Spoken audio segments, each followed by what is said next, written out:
My name is David Bowden, and aside from being your chair, I'm also the Battle Satellite Coordinator at the Institute of Ideas and one of the organisers of the festival, and TV columnist for Spiked Online. Just to briefly introduce the session, I'm just going to read out a quote which I thought kind of usefully summarised a lot of views around contemporary culture today. I often feel as though rock and roll has lost its sense of fun. It has become too straight-laced. It's not adventurous. It's too safe. People are not willing to take risks and experiment anymore. Not my words, ladies and gentlemen, but those of aging rocker Cliff Richard. Perhaps Cliff is merely just one of many old rockers bemoaning his lost youth. One of the other inspirations I had for this session was a cartoon that I saw online which featured two men kind of clearly coming to their mid 30s, and they were sat around in a coffee shop, and one of them was saying to the other, "Is it me, or did pop music become crap at exactly the point I stopped being young enough to emotionally identify with it as a medium?" So this is kind of slightly a grumpy old fart session that I organised before I even brought in any of the speakers. It's no reflection on the speakers that I have. But there does seem to be very much a moment of trying to understand the cultural moment that we're in around pop music. So, for example, recently the pop critic Simon Reynolds wrote a book called Retromania, trying to get his head around the distinction we have today where, on the one hand, we have an enormous stock of old music thanks to the explosion of digital technology, that people were better informed about pop music. You can get access to music since it started being recorded. And then on the other hand, there felt very much a sort of sense that there was nothing new anymore. We're all obsessed with referencing the past, that there was nothing new under the sun, trying to tackle that sort of moment. And it does seem very much that we live in an age of anniversaries. So we've recently been celebrating the anniversary of Nevermind the Bollocks, the Sex Pistols album, Africa Bambaata's Planet Rock, Paul Simon's Graceland, Nirvana's Nevermind, which perhaps speaks to many of the absence of new classics. At the moment we're also going through an unusually angry period of sort of young people into politics, from dubstep and grime through to the likes of Pussy Riot and the Arab Spring being fueled by hip-hop. We're told that these kind of complaints, that there is nothing new under the sun, have always been heard, and it's often only said by fuddy-duddies in the mainstream who don't get it. Furthest away from me to my right is Lindsay Johns, who is a writer, broadcaster and cultural critic for the likes of Daily Mail Online, but also as a hip-hop intellectual. He aims to bridge the gap from Boethius to Beanie Man, and was in fact talking about Boethius earlier in the Middle Ages session.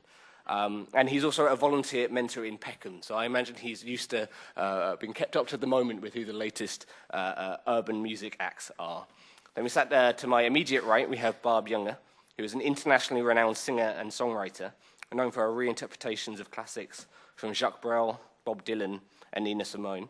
And she's also got a new album out entitled From Stockport to Memphis. Is that just been released, or is it released? It's released tomorrow, so you can feel free to download it or buy it. I have a nice thing with Barb Jungr where when I first met her just very, very briefly, and I had a sort of conversation with her, and somebody said to me afterwards, "Oh, she's just a singer." So I thought I hadn't really heard of her, and then I looked her up and then discovered she was quite famous, and also I actually quite liked her stuff, so I now go to her concerts all the time. So I have that nice moment where I actually get more starstruck every single time that I meet her than I did on the first time.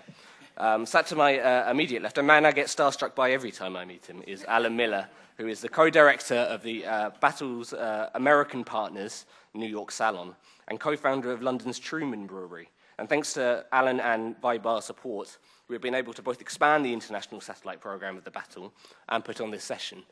And then last, to my immediate left, we have Pedro Quintino de Sousa, who is one of the growing band of Portuguese intellectuals the Battle's picking up along its way as we expand internationally. He's a PhD student in literature and philosophy at the University of the Algarve and a researcher at the Centre for European and Lusophone Literature.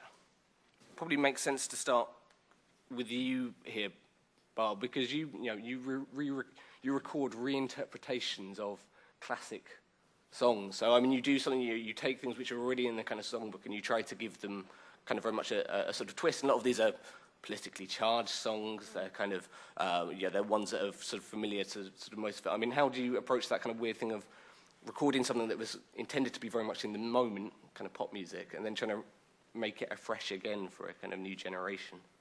One of the things that's interesting about the Great American Songbook is that when jazz musicians and singers began to sing the music of Cole Porter and the music of Irving Berlin, that music was already 30 and 40 years old. So they came to it, and they didn't sing it the way it was originally produced. They laid into it with their rhythmic and melodic and harmonic understandings in the framework that we would largely call jazz. So my thesis, if you like, was that you could do the exact same thing to anything that was harmonically strong enough from music that came post-1950, and it would be robust enough to take rhythmic reinterpretation and reharmonization, and through doing that, that what one was applying that kind of same sort of scrutiny, harmonic scrutiny, melodic scrutiny to it, that people had done with the Great American Songbook. So it didn't seem to me to be anything like an issue, because there was a distance between the music and those first interpreters in the same way that there was for me. Yeah, but I just kind of picking up on this point, I mean, particularly with Lindsay as well, what's interesting that this year is a lot of people have talked about how, this is the year that kind of hip-hop, which for a lot of people is still the kind of the new type of music, that has kind of changed our kind of conceptions of what jazz music was outside of the old rhythm and blues kind of rock formula. Kind of went, firmly into the cultural mainstream. It was the music of the Olympics opening ceremony. You had Hackney Weekend, the kind of sort of big festival for Hackney kind of kids. It was kind of very much the urban music as it's kind of sort of been become the sort of mainstream. But also now, for the first time, it's also got a kind of canon of its own. Really, it's now 30 to 40 years old. There's a kind of there's a kind of history to it in its sort of own sense. I mean, what do you sort of make of it now yourself, as somebody who's sort of seen it develop? Do you think has it still got its edge in any kind of way, or is it now very safe? I think it's about time that I lose the moniker hip-hop intellectual, because for me it's very dated. Also, the fact that a lot of people in this country don't quite understand the notion of a Michael Eric Dyson or a Cornel West. Not that I have an Ivy League tenureship or 7 books to my name. But for me, the minute that hip-hop went from the streets of the South Bronx to the corporate boardrooms of Midtown Manhattan, it lost its soul, it lost its urgency, and it lost its relevance. My fundamental belief, and I believe this very strongly, today, pop music in general, it's saccharine, it's bubblegum, it's risible fluff, it's nougatry, it's not saying anything meaningful. There are lots of reasons for that, and hopefully we can touch on that in a minute. It's disposable, whether it's Rihanna, Lady Gaga, Chris Brown. Like I said, for me, it's ephemeral. Whereas in the early 60s, when the beautiful, mellifluous tones of Sam Cooke told us that a change is going to come, America was right at that moment in racial turmoil. It was a period of huge social discord. The civil rights era was in full swing. Equally, when in the 70s, Bobby Womack told us what life was like across 110th Street. Harlem was not home to Bill Clinton's offices. There was no H&M on 125th Street, nor was there a Disney store or a Magic Johnson multiplex cinema. In fact, at that time, Harlem was still a byword for urban degradation, penury, and insalubrious living. So for me, obviously, the social context and the racial context of hip-hop has undeniably changed. The world has changed in many respects for the better, and with it the music. Yeah, well, because I mean, I also thought it was quite interesting, I mean, particularly in the wake of last summer's riots, because it's undoubtedly that still, street music still, or folk music, or however you would kind of want to class it, still frightens people. Everyone was going off about the dangers of grime music this time last year after the riots. But it's also kind of a weird sort of moment was going on where I thought that, David Starkey can go on Newsnight and cause more outrage than when they get Dizzy Rascal on Newsnight, or when they get somebody like Odd Future, who are this kind of sort of childish, kind of in-your-face kind of sort of rap group. In a way, actually, everyone they get sort of drafted into a kind of serious cultural institution, and everyone just sort of nods kind of politely and treats them very, very seriously. But then, the sort of people who are kind of outside of that a little bit are the kind of, the kind of older sort of fuddy-duddy ones, the ones who are slightly out of step with kind of contemporary Britain, kind of in a way, which I don't know whether that's is sort of proof that actually no music is going to shock or can frighten people anymore, or am I just kind of am I just out of touch? I think it's always the case that things can get thrown up that can be shocking. The most shocking thing you can do today is to say that people should have an appreciation of Beethoven, Mozart or Bach. It causes outrage. It's actually, you'll be accused of being an arrogant elitist, a tough-nosed, snotty, not of the people and with the people. But actually everyone, all contemporary musicians, without any exception, could do with all of us in society appreciating classical music more and studying it more. I mean, it was interesting about the grime point, because David Lammy on the panel, if anyone saw it a year after the riots, made the point that, you know, a lot of people listen to grime and everything, they're middle-class kids, and it's fine because, you know, maybe their parents are taking them to libraries and they're getting an assortment of different experiences. And obviously, you know, those things may well be true, but for people who are living in council estates, that's a real problem, because the whole idea is, if that's all you're listening to, then there's a kind of hypodermic syringe model moment, and you may go out and act out all of those things.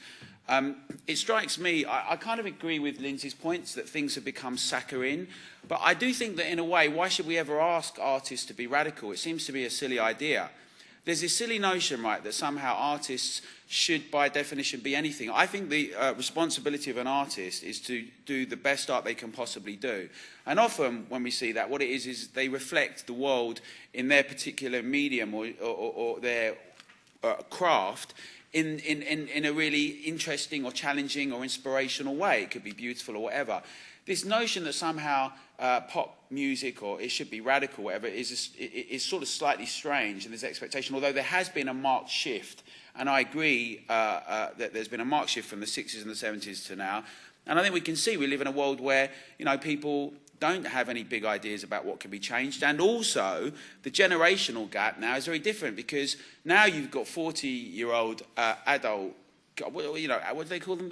Adults that haven't grown up, but everyone wants to listen to the same music, say they're really, really cool and hip and everything. And what are the young, you know, what are a young generation actually going to rebel against and challenge? There's very few alternative ideas. So what would they be radical about? You know, that would be the question I would pose. I believe there is an issue not only about music writing, but also about the criticism, music criticism.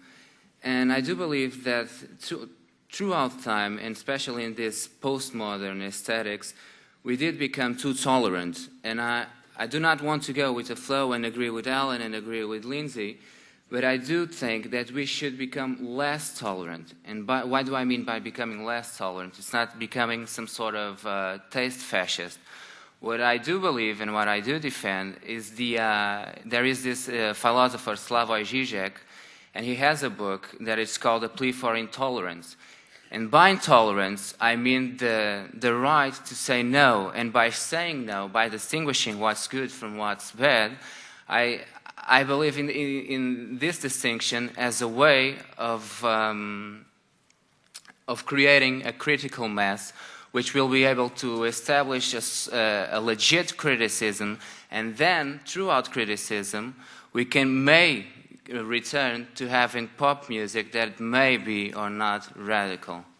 Yeah, because it's an interesting sort of point, that one, because I did a sort of similar discussion not long ago, and it was with it was actually from somebody from the Barb Jungr, but who was very cool and very discerning. And I wouldn't necessarily say for young music fans, they're probably the most snobbish group around. They're kind of very discerning kind of group. You only have to look at, you know, anything like various websites like Pitchfork, any number of blogs that are out there. You know, young people around music always have very strong and firm opinions about what is good and what is bad and what is not. But what's interesting now, it sort of seems to me, is that kind of in that debate, he said something kind of similar to me. We kind of went, you know, when it comes to sort of teaching music now, it's like, you know, we have to bear in mind that we have to teach Beethoven or we have to teach grime, and like sort of both of them are equally as good as each other. And you kind of thought, well, if I'm a kid on the streets of Peckham, I probably don't need somebody from the Barb Jungr to tell me about grime.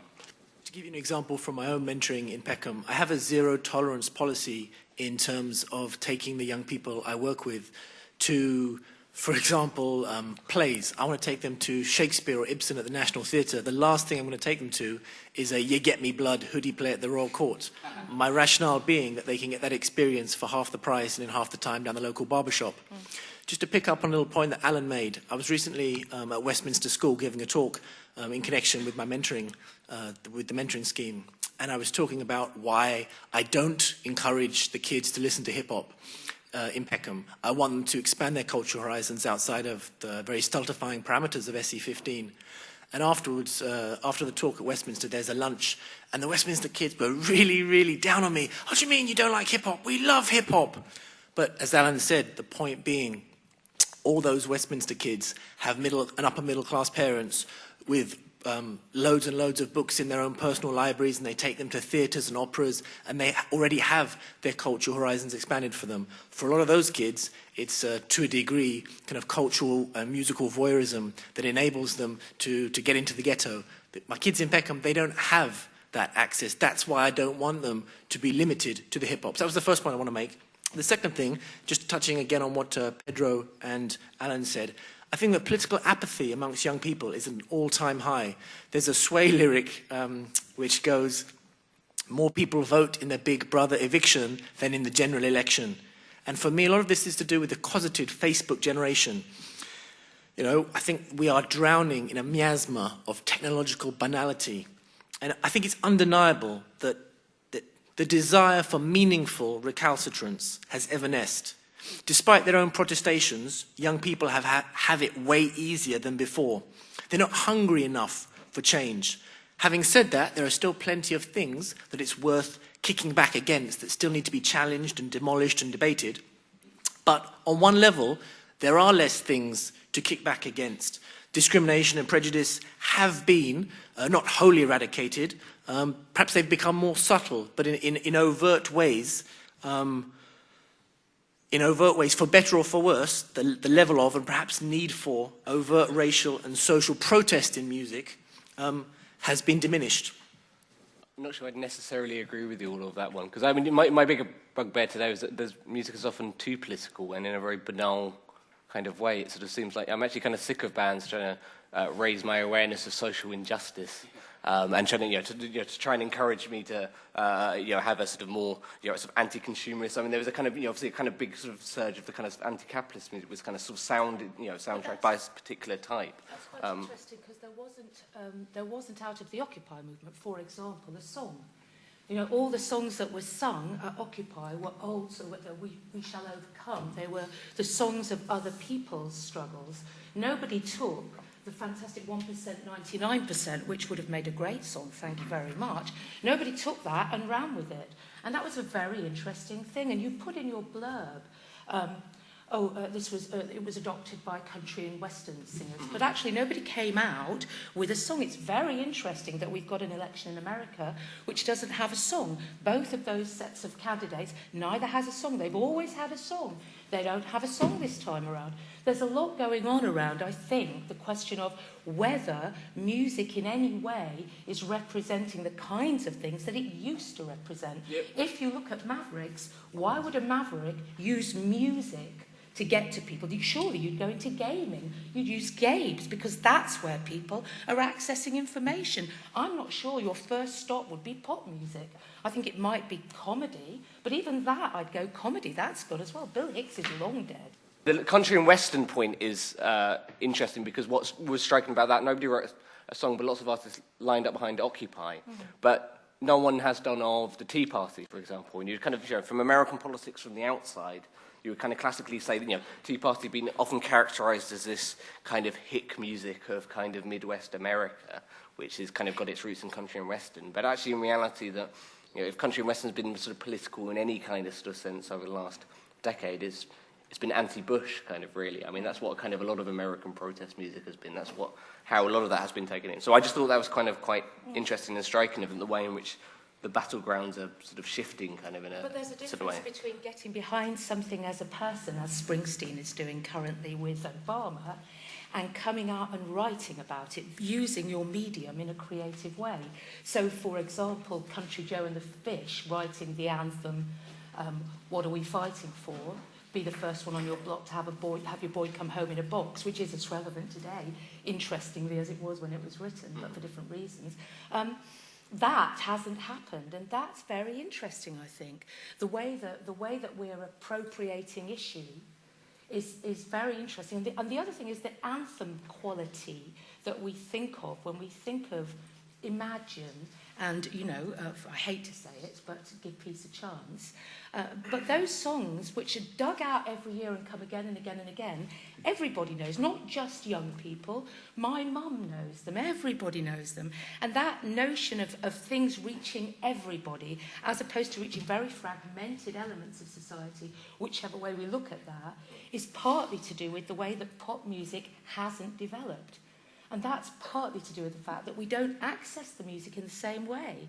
When pop music first emerged, there was one channel on a radio that delivered it, and everybody heard it, and everybody went to that one channel to hear it. We don't have that anymore. The world is a different place. So expecting music to be able to do what it did in the days when it did that is perhaps expecting a little much from it. Yeah, maybe, but in 1917, with the Riots of Spring, there was a riot in the auditorium. So the thing is, I'm not sure, because, you know, I love technology and people often use it as an example as to why things have changed, and almost like, I'm not sure if you're saying this, Barb, but that things get dumbed down, or perhaps it's so prolific, or there's just so much choice and so much difference. But obviously, it's obviously a bit pedestrian to say things have changed significantly over the years, but it is worth looking at what was going on in the 60s when you had songs that reflected things like Turn, Turn, Turn. You know, you had people, if you had folk-informed songs, if you had people like Merle Haggard, who was more conservative, actually, with the fighting side of me. And there are some people like Charlie Daniels and others who are on the more conservative side in America. But I think that the significant change has been... Obviously, there was a moment where in the 60s and the 70s, almost everything in society was up for question and challenge. There was the civil rights movement, there was a question of like women in society, equality, freedom, fights that had come from, you know, the Civil War right up to civil rights and still had not been resolved. It was international, the fights for post-colonial struggles, and all of those things, and they were reflected. You see Hendrix playing. On the one hand, you've got someone who's mastered the form. It's almost like when everyone saw High-Fits, they were like, we might as well give up playing the guitar. It's a left-handed guy. But also, you know, the Star-Spangled Banner, you have this amazing moment. It's a reflection of the climate and the world that you're in, and they did it brilliantly. But to try and superimpose something that was from the past now, you know, the best epitome today of the world we live in is often artists that are not political at all. They just do their stuff particularly well. And in a way, I think it's cowardice. This is the thing and this is to the point that you were asking, Dave, about these kind of different organisations who always try and latch on. You know, in the past, the old left used to do it in Britain with Billy Bragg and people like that. It was always a bit sad. But then you get some more cooler versions in New York, and you have people like the White Stripes and other people arguing against the war.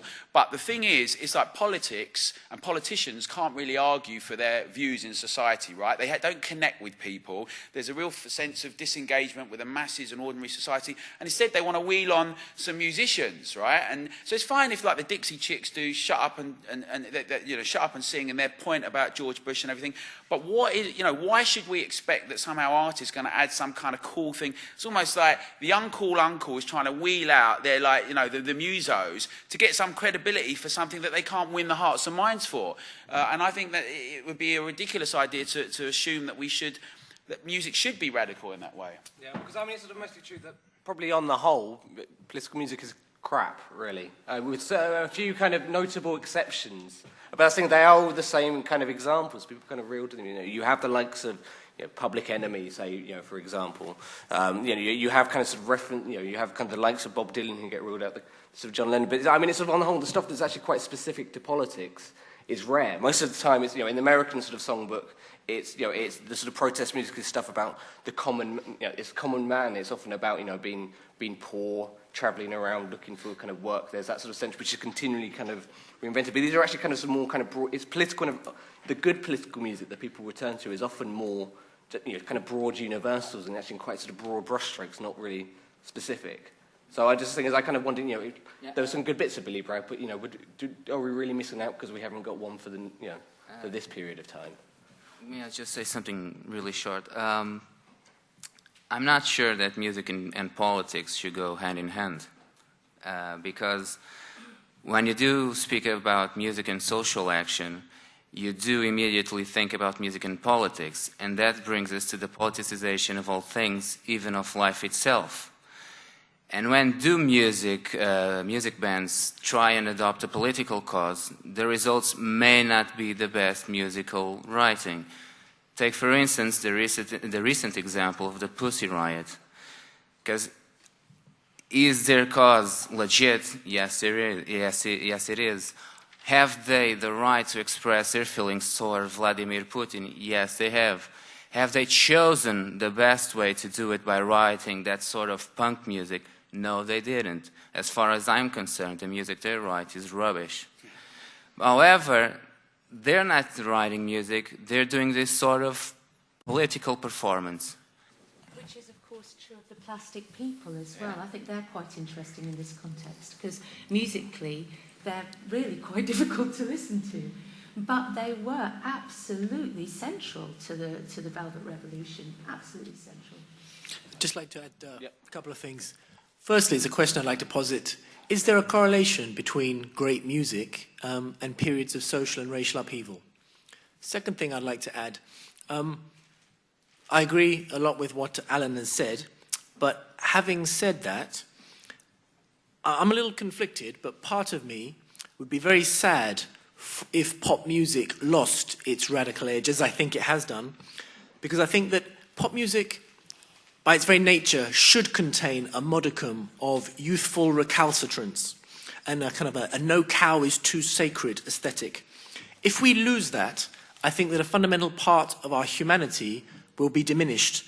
And I think that we need to retain at all costs this desire to challenge and kick back, and I add the word meaningfully, to kick back meaningfully against whether it's injustice or the system. I think if we lose that desire to question and challenge, then I think the human spirit will be inevitably poorer as a result.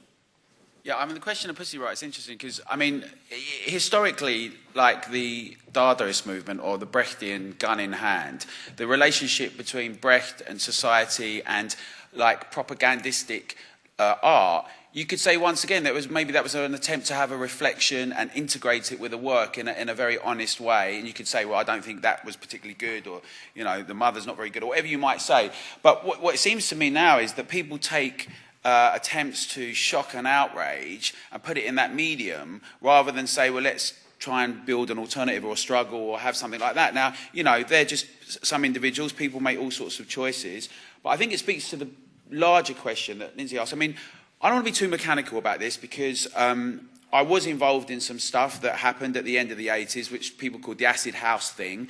And at the time, I thought it was a big transformation, and I actually thought it was our 60s. And actually, it was the opposite of that in many ways. It was the embodiment of the insular, isolated, atomized society. But I do think you can look at significant changes in society and see great art forms reflect that. I do think there's a correlation. So, you know, if you look at Shakespeare and the changes that were happening in terms of nationhood and what was up for grabs and monarchs and the idea of the individual and how that was reflected, he was exceptional because even people like Marlowe and Johnson weren't as good as him and they commented on that. But also Beethoven, he was a genius, but he was made in his times. The transformation in society of what and how that was reflected, like industrialization, how that transformed society and organization was reflected and embodied in that work. And I do think we live in a time of low horizons. That doesn't mean there can't be really talented, really smart, brilliant artists, but I do think it puts a limit on what is possible culturally. So I do think that, you know, and that's why often some of the best, most talented artists don't have anything to do with politics at all. They just like do their work the best that they can. I think, you know, the separation and the distinction between imposing something on pop or radical or anything like that is say, you know, if you really want to go and change the world, get out there, and hopefully artists will sing and write and talk and dance about it. I do think Alan might be letting the musicians and the broader cultural community off a little bit because in a way, yeah, perhaps we're not living through radical times. But culture has always been a kind of experimental laboratory, right? And if you start with very low expectations, we're not living through radical times, therefore we can't expect much from them, then, and surely you can say, yeah, you should be going out changing the world, but that's not also what we expect from cultural figures. We expect them to change our imaginations, to like give us a bit of space to think into. And I do think Pedro's got a kind of point. Well, I want to hear a bit more about the saccharine factor in a way, because I do that's what maybe I'm not close enough to the cutting edge either, but that's what I get from a lot of popular culture. There's something a bit saccharine about it. It's not something that you can really, your imagination can live and breathe in, you know. So I think that's really important. And I do think Pedro's point is also absolutely centrally important, because maybe the culture industry, maybe they do need to be kicked a bit more, right? And, you know, so some proper criticism. I know maybe music criticism has never been that good, perhaps, but maybe it's maybe music was good enough. It didn't need to have good criticism, but maybe now they do need a bit more of a kick, and so it's time for some good criticism. I'm really interested in what the panel think political music is, and I was struck by Dave's comment that political music is crap, because it strikes me that there's a lot of music. I mean, classifying music as political depends on our engagement with it, right? It depends on what level we engage with it. So take, for example, I quite like the Arcade Fire, and they sing all songs about environmentalism and about how the world's going to end because of global warming. But I don't engage with that on a political level, I just enjoy the song.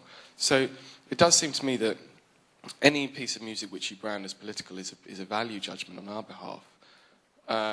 And so, I mean, you could even use the example of music which is more explicitly political, thinking of someone like Shostakovich, who used to sort of mock the censors of the time by building in dissonant harmonies into his string parts after being told by the censor that all that stuff had to go. So there's something quite explicitly subversive in that. So you could make the argument that in and of itself is a political piece of music. I mean, but again, you have that question of, well, do you engage with it on that level? And it seems that once you, I mean, we live in a time at the moment with no politics, so you're kind of left with, it's very odd that we're almost blaming popular music in some sense, because if seeing politics in music is dependent on our value judgment of it, and we're saying, well, there's no political content in pop music, it does kind of let us off the hook as listeners, in a sense. So, yeah, in summary, really, what is political music? I think I find pop music today really offensive, and the reason I find it offensive is because it isn't offensive. I remember in 1974, 75, playing the Rolling Stones, and my dad bursting into the room and shouting, "Turn that fucking shit off." And he went bloody mad. And the thing is that it wasn't because of what the Rolling Stones were singing. I mean, he probably doesn't know what the hell they were singing. It was because of what they were doing, what they represented. They represented the youth. They represented not only the youth, but they represented a set of values which he didn't like. And I think one of the things that's really funny today is how we try to, I mean, it's great that we come along to a thing on pop music, and I hear Shostakovich mentioned, fantastic, but how we try to make classical music today relevant, right? It's not relevant to anybody's life, and all these highbrow arts as relevant to people's lives, and yet the most relevant form of expression, pop music, right? We try to make it out to be some sort of thing as if it's important or not. Well, actually, it isn't. The music I grew up with, I'm not doing my class thing here, but as a working class lad, right, I had aspirations like all my mates did. We went out, we dressed smart. The music we listened to was Tamla Motown. It was about boy meets girl, because these were the things that mattered to us, right? The hippie movement was made up, I mean, mainly because of what was happening on the campuses of universities. So you're talking about white middle class at the time. And they found this sort of radical, what they appeared to think as radical, but was actually something relevant to them. It was the things, you know, the state troopers were coming down and gunning them down in the universities, and they were singing about that. Vietnam became relevant to them. It became part of the system, but it was never important, because it was always something which followed the event rather than led it. And I think it's just simply that thing. I mean, in the 70s then, you had, unfortunately, this idea of people going off to Darmstadt school in Germany, listening to Stockenhausen, coming back and making records about it. And you had Chandrine Dream, and they all thinking to themselves like, you know, oh, this is like classical music. Well, it isn't. It's pop music. Okay, concerning pop music, I'm very top 40. I'm very current. I don't know about what it is back then. I'm 24, so I know about what the top 40 is.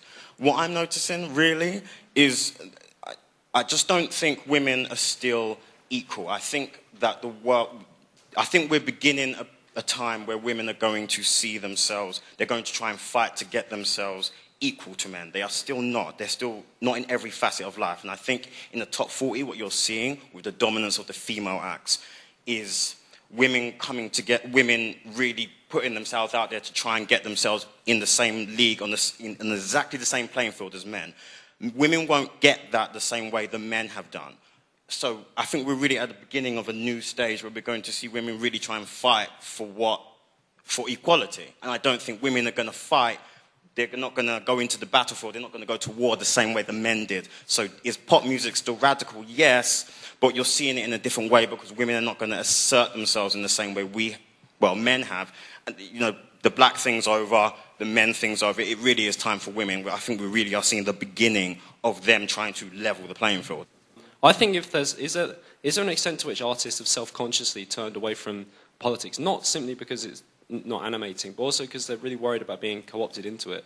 And there's been, I think Alan was alluding to like a fair history of various movements trying to co-opt artists, especially musicians, more recently into their movement. And has there been like almost a self-conscious turn away from politics by the artists because they're scared of their instrumentalization of their work? Okay. Do you want to turn, Barb? You seem like you want to jump in. Several things come to mind from all of those points, but actually the first one is it's a very interesting thing what the effect of music is when you're performing it. So if I take as an example the last 2 nights, I was in Wiltshire and I was just outside Wootton and I was singing With God on Our Side at the close of a collection of Bob Dylan songs.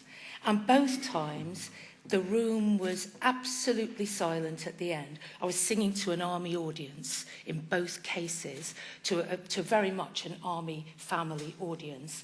And people came up and said, oh, this is so true, this is so moving. They didn't know, some of them, the song from before. So the power of music to make points is really, really vital. It's a vital way of expressing things that maybe we can't say, because that's an emotional, they're emotional points.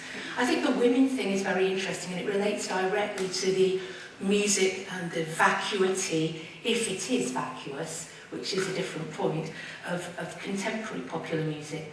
The very interesting thing has happened in the way that music is made, and it's vital that we grasp this, because the making of music is in part how we receive it.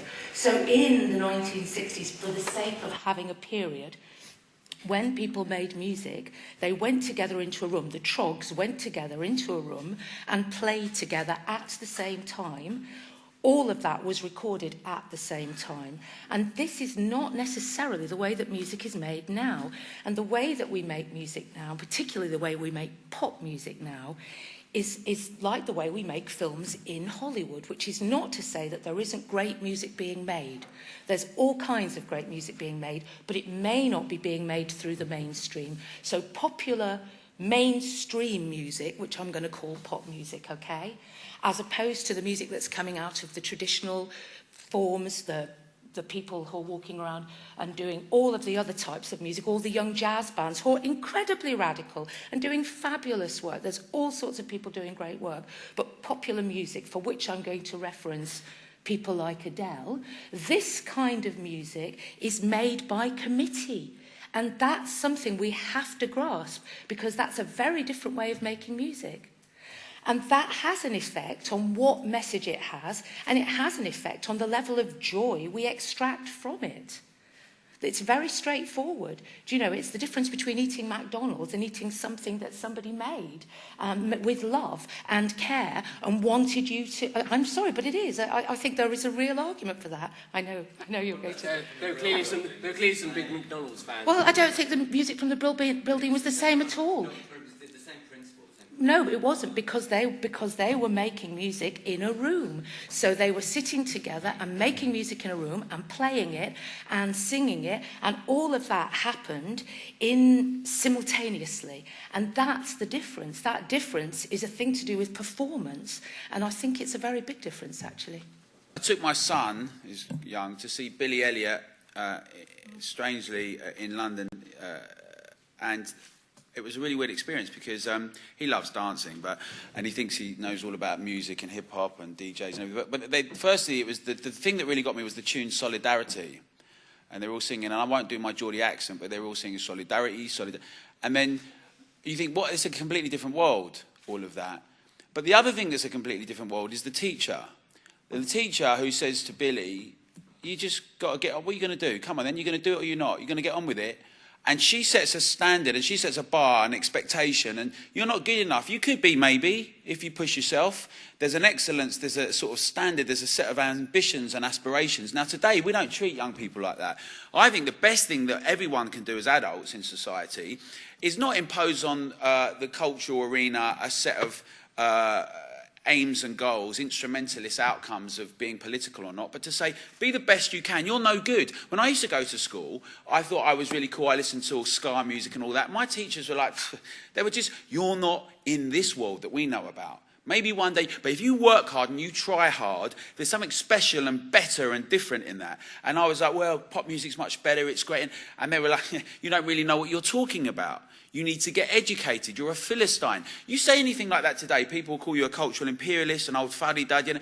And I think the thing is, and that ties into the context of critique and criticism and tolerance, I think we should be tolerant in society of all sorts of things that we find outrageous and offensive and disgusting and stupid and silly, whether it's religious or whether it's atheist or whether it's pop music, whatever.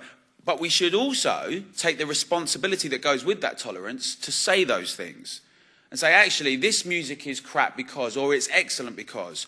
And the form, the complexity, the structure, the depth, the narrative. You know, when Roger Scruton talks about music, he talks about a relationship of, almost like in a moral language, we talk about music, and like we talk about ourselves, and perhaps we can critique it like that. But I think we should put the same expectations on practitioners. Just on this last point, and what Barb was saying about love and live music and everything, I think that makes the point. You know, as an artist, the one expectation we should have that is unequivocal and is not negotiable is that you should be expected to do the best you possibly can. Right? And that should be it. In whatever form you do, you should, and everybody else, whether they're teachers or practitioners or critics, should treat that in that fashion. Now, it may be that, and as it happens to this point here, there's lots of things I like that I don't agree with politically, artistically, whether it's TV or music and all of that. But I like it just because I happen to like it. And as it happens, there's some very disposable pop music I like, and I'll dance to and everything. But when we turn around and have a discussion about it, I'll say that's disposable. That won't stand the test of time. It's not that great, let's be honest. And there's things that are better than that. Honestly, I don't know how to define political music, but I do know what troubles me about political music. Because if you adopt a cause, a political cause, whether the listener adopts it or not, you're adopting a cause. And you're writing in a specific context, be it social or historical or political. And that's one thing. For instance, I think it's Beethoven's Third Symphony was dedicated to Napoleon. Shostakovich's Fifth or Seventh Symphony was written during the Second World War. Bob Dylan wrote a lot of songs that were against the war in Vietnam. Public Enemy wrote songs in defense of the civil rights. However, at a given time, in order to resist the test of time, those songs will have to be distanced from the political cause they once embraced.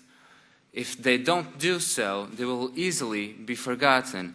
And having a comment on what was said about women fighting to get their position, that will be a great thing, and I think it's a very valid and legit thing to do. However, in the long run, the issue will be about musicianship. The issue will be about the quality of the music and not what the cause may be or not.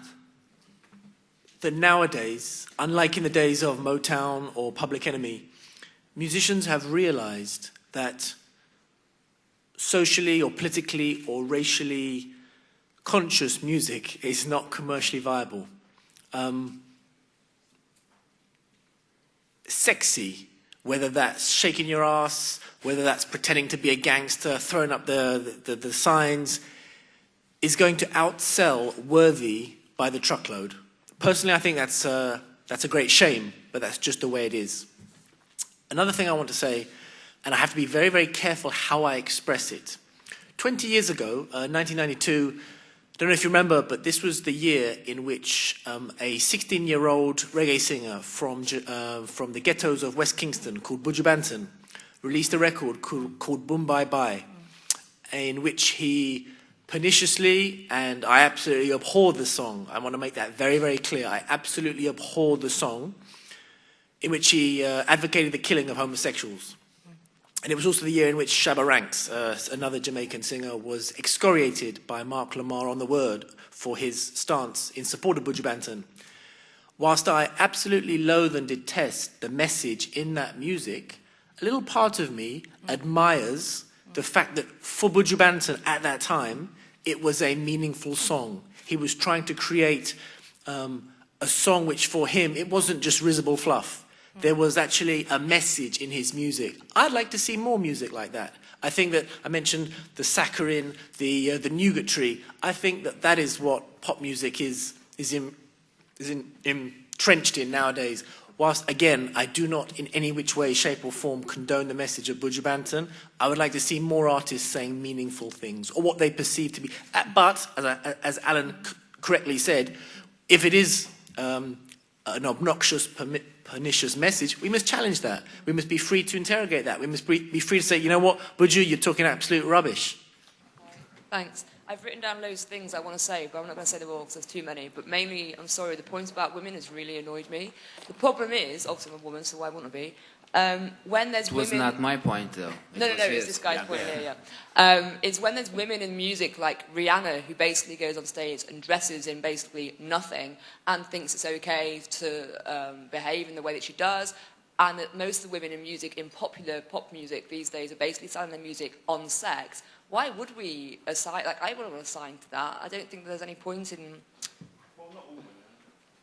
There's a strong majority of women. The women that sell and make the most money in current popular music are the women who are wearing the least clothes, who are shaking their ass, and who are dating a rapper who's beating her up. So, I mean, that's not all that's happening. It's the majority. Well, Love me do. You know I love you. I'll always be true. So please love me do. I just want to make that's my quick case for saccharine pop. And we should never, and to be honest with you, we could do with a lot more of it. And most of the time, I think that people should just shut up and sing the song, particularly the likes who think they're doing something for the ages. And similarly, actually, just in a related point, I didn't realise quite how related it was. Actually, what's happening? Anyone who's concerned about the infantilisation of politics should be concerned about the elevation of pop stars to spokespeople for, you know, the oppressed people of the world. You know, and I was thinking, just as the lady there was talking about Lady Gaga, who can just shut up about, you know, the fact that she thinks that I don't really think she should shut up, but you know, her view that homosexuality is natural and therefore, you know, we should tolerate it for those reasons, or having Bono go off to Africa to save children, or whatever. I think all these things are things that we should be concerned about because they actually undermine, in many ways, political arguments. It just becomes, oh, I've got this really good idea, and therefore you're elevated to the panel of question time, which I think is a problem. Sort of apologies for taking this a bit far back in time. I mean, the time when I was most involved in music was when I helped to run a punk club. So saw a hell of a lot of bands, and we did not equate what we felt was radical wasn't the political song. There were some of the what we felt was the most radical hadn't got a kind of overtly a political lyric in them. I could reel off a few names if you want them, but it seemed to me it was much more than just about a song that said down with this, up with that, or whatever. I don't think, like Barb said, it's not a matter of most artists acting in that way, but it's the ones that are selling, or the ones who end up being at the top of the top 40, who are kind of selling themselves in that way and kind of perpetuating misogynistic ideals. And I think the issue with that, I mean, I think about it myself too, because when I would like go out to a party growing up, my mom would say, "Oh, have you been watching too much MTV?" if she didn't like the way that I dressed. But my question to the panel is, how has music infiltrated the ways that we as women act in our society, I guess, or in our individual communities, and maybe asking the panel to exercise some foresight and think a bit about what the future might be for these kind of pop artists, if this is kind of what the public is asking of the top 40, if this is what we listen to, kind of what's next. Yeah, I sort of feel that everybody who's younger than me here will just say that I'm wrong, but I'm going to say it anyway. I think we're being a little bit hard on music by saying it's lost its radical edge, because I think it's lost something more, even more important than that, before that, and that explains why it's no longer radical. I think listening to music is no longer a collective activity, partly due to the technology and the way that music is now acquired. But, you know, people of my age, we remember the first time we saw T-Rex on Top of the Pops, and we remember our parents' reaction to somebody, you know, who's dressed quite effeminately. We, of course, remember the first time when we saw the Sex Pistols swearing on telly. And I sort of think that, but the whole of society does remember that. The whole of society was debating the Sex Pistols the day after they were on telly. And I think it sort of carries through. In my mind, and this is where I know people will tell me wrong, but in my mind, the last record that everybody knows where they were when they first heard it was Nirvana's Smells Like Teen Spirit. And I think since then, because of the technology, but because of a whole number of other reasons, it's no longer that collective activity anymore. And we can't expect it to be radical if it isn't that collective, plays that role in the collective psyche of the nation. If I could just go all the way back to the beginning of the debate and a point that Alan made about the perils of listening to grime music, and sort of take issue with the whole topic of this debate, really. When I was, about 10 years ago, I was one of the white middle-class kids that was really into grime. Probably all sorts of, like, you know, class guilt reasons for that. I don't know, not really interested. But that scene was completely trashed by hysteria about whether it was kind of rebellious or what it signified that people listened when they listened to that music. And by the time it got to the point where I was old enough to go out and dance to it, you couldn't go to a grime rave for love nor money because no promoter would touch them. And it's literally just kind of now getting to the point where you can get them in like mainstream clubs. You can get grime music being played in mainstream clubs. And so I think we need to be kind of careful that we don't kind of get too deep into analysing, you know, whether music is rebellious or not. I think it's a kind of echo to our culture, and perhaps our culture is less rebellious than it was, in which case that's going to be reflected in the music. But I think, as the gentleman said, we should just let them sing. I'm going to come in defence of what the gentleman here has actually just said, because if we listen to this guy here when he was saying T-Rex were, you know, promoting, you know, being a feminine man, the Sex Pistols, sex. Actually, if we are talking about gender rights, Rihanna getting on the stage in no clothes and promoting, you know, feminine sexual, you know, promiscuity. What? That's I mean, that's exactly balancing it, yeah. You're taking a big step between teenage pregnancies and Rihanna there, I think, maybe.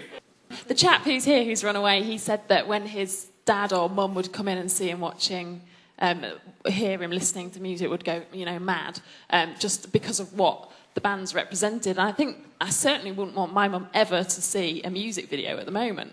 Like, it would have the same reaction that what's being represented is something that, to her political background, moral framework, is really, really controversial. So it might be musically saccharine, for which I'd also like to drop in that, like, every style of music has that issue. Classical music has the issue of it all being turned into Catherine Jenkins and similar artists. So it's not just a problem necessarily with pop music, it's culture as a whole, but also Rihanna or any female artist on telly is certainly controversial and challenging people's morality, I guess.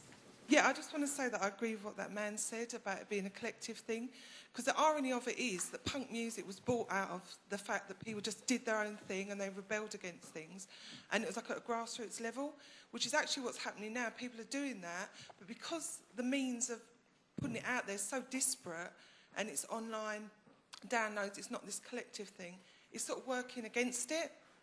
In some ways it does work because you've got Frank Turner, who actually is quite political but also works on a personal level, which I think is the best way for political music to be, because I think it gets you in your heart, which is the most important thing, to make it affect you personally. And he played Wembley Arena, but how many people actually know that he played 10,000 people? And he's not doing anything directly political. He's not singing about a cause, which is actually something that I don't like. I'm kind of interested, as someone who kind of like plays music, kind of instruments, as well as kind of listening, a kind of perspective on the actual kind of musical content nowadays, as well as this kind of sort of lyrical element. And obviously, being as young as I am, while we have all this kind of great music on iTunes or whatever that I can access, I don't really know what was crap in the 60s as well. So perhaps there's a kind of accidental kind of nostalgia to what my kind of views. But I really love pop music. You know, you can make a kind of justifiable defence of kind of ABBA or Michael Jackson. Kind of any time I listen to one of the kind of better Michael Jackson songs, you can really kind of unpick it rhythmically and kind of see there's a kind of technical sophistication to that. So I'm wondering if, alongside this kind of radical edge and this kind of writing of songs by committee, where those who write the songs don't have as much kind of investment in it, you know, it doesn't go out under their name, it will go out under kind of Chris Brown or whatever, if something actually, in terms of kind of musical sophistication, has been lost as well.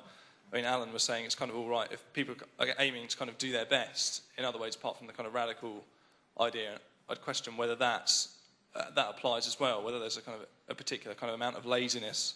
A lot of music's kind of produced for drunk people to kind of dance to in a club. So what's the point in kind of producing something that's that great when it's only going to be consumed in that context? But yeah, just kind of outside of this kind of radical element, I wonder if something's been lost in the kind of quality of pop music as well.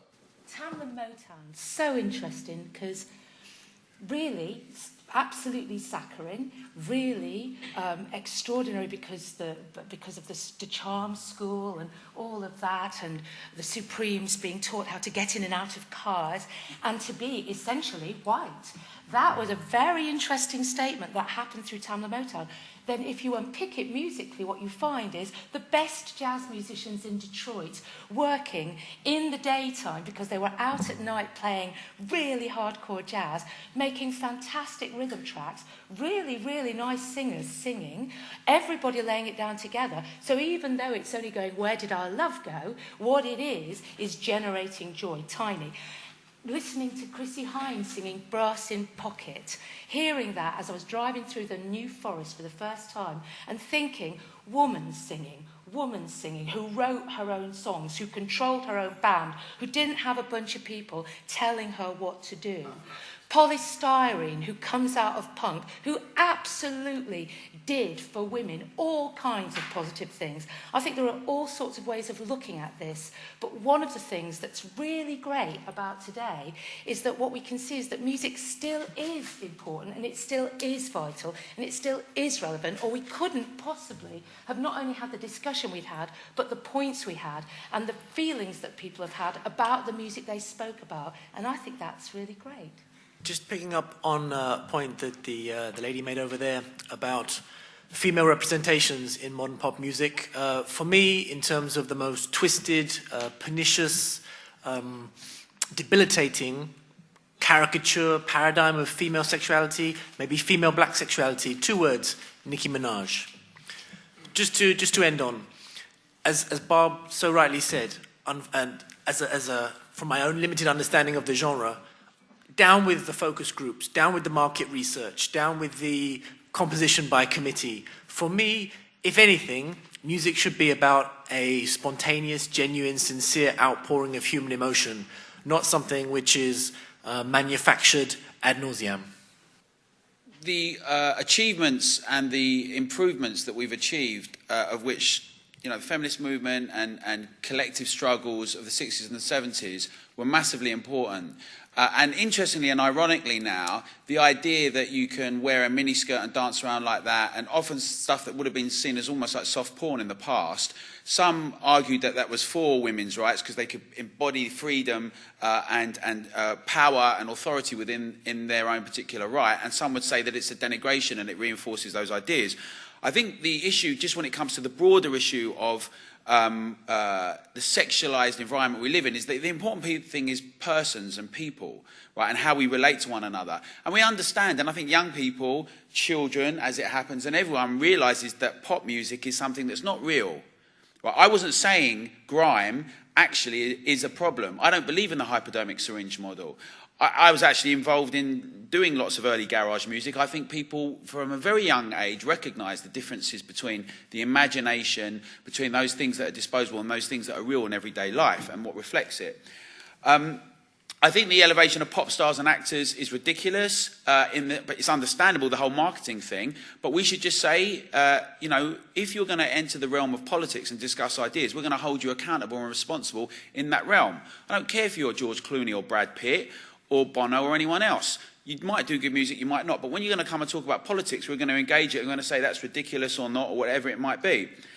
I think that, and this is to the point, I was just in a session, I didn't get to speak, I had to rush off, but I was infuriated because one of the guys, we were talking about ideas, and he said that, well, look, the debate between Obama and Romney was a real debate with really important ideas. And you think, it goes to the heart of the problem today, right? The lack of ideas, the lack of... And what happens instead is Obama tries to get a bunch of people like Katy Perry and will.i.am and Stevie Wonder, who I love, and to try and create more of a profile, but not have a debate, and joke at that fundraiser about his poor showing at the earlier debate. And you think, well, you know, it's a ridiculous moment, right? But the real thing that I think is important, and I think in a way what I've really got from these 2 days is the importance of having a discussion about the value of meaning, of judging and discriminating and making points about things that are good and not as good and of value. And I think that the best service that everyone can do is to engage in the medium. Whether you're a teacher and you say to young people, you know, you need to be better at what you do. You need to play the piano, you need to read music. If then you want to like dispense with, or you know, stand on the shoulders of giants and come up with something new, that's great. But just to not know about it is going to limit your repertoire and your possibility. I think we should expect great things, and we should demand that, and we should also interrogate and discriminate as much as possible and judge. So, I mean, that would be how I would see our relationship to pop music and other forms of art as well. Just finally on this point, listening. Listening better is the flip side of this. We're not in... You have to work hard, be disciplined, struggle, sometimes be challenged, all very unfashionable ideas today, right? But we should become better listeners as well as better critics and raise the overall culture and take responsibility for that.